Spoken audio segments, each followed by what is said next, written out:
কক্সবাজারে ঘুরতে গেলাম। তারপর কক্সবাজার হতে যাচ্ছি হিমছড়ি পয়েন্টে।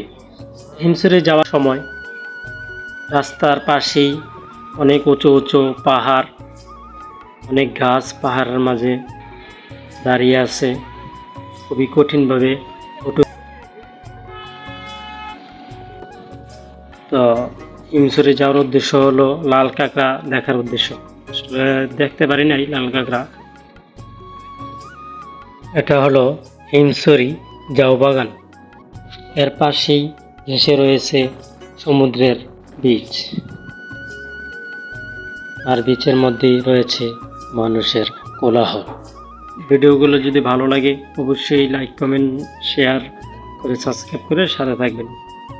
আর কি দেখেন জেলেরা মাছ ধরতেছে, কি সুন্দর চমৎকার একটা ভিউ, ভালো লাগতেছে।